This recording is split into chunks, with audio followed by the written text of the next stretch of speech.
தயிர் எடுத்திருக்கேன். தயிர் வந்து பார்த்திங்கன்னா 3/4 கப் எடுத்திருக்கேன். அதே மாதிரி ஜீனியும் வந்து 3/4 கப் எடுத்திருக்கேன். இது ரெண்டையும் போட்டு இப்போ நல்லா மிக்ஸ் பண்ணிடலாம். கூடவே இப்போ சோடாவுக்கும் பேக்கிங் பவுடரும் கலந்துக்கோங்க. அது கூடவே 1/4 கப்பு போல் எண்ணெய் குக்கிங் ஆயில் இருக்கும் பார்த்திங்களா, அதையும் மிக்ஸ் பண்ணி நல்லா கலந்து விட்டுடலாம். இப்போ நான் இது கூட ரவை தான் சேர்க்க போகிறேன். 1/2 கப்பு ரவை சேர்த்துக்கோங்க.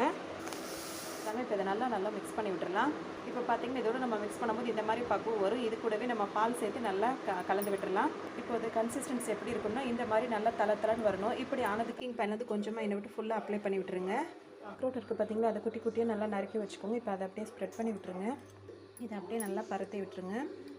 அவ்வளோதான், இப்போ ரெடி ஆகிடுச்சு. இந்த மாதிரி ஒரு பெரிய பேன் எடுத்து வச்சுக்கோங்க. அதில் இப்படி வச்சிடலாம். இந்த மாதிரி ஒரு பெரியதுக்கப்புறம் அந்த மூடி எடுத்துடலாம். அதுக்கப்புறம் ஒரு மூடி போட்டிருந்தேன், அதையும் இப்போ எடுத்துகிட்டு பார்த்தோம் அப்படின்னா சூப்பராக கேக் ரெடியாக இருக்கும். பார்த்திங்கன்னா அந்த வால்நட் கேக் பாருங்கள் எவ்வளோ சாஃப்ட்டாக ரெடியாக இருக்குது பாருங்கள். இது நல்லா ஆறுனதுக்கப்புறம் எடுத்து சூப்பரான வால்நட் கேக் வந்து ரெடி ஆகிடுச்சு. அது எவ்வளோ சாஃப்ட்டாக இருக்குன்னு பாருங்கள். அந்த அளவுக்கு சாஃப்ட்டாக இருக்குது.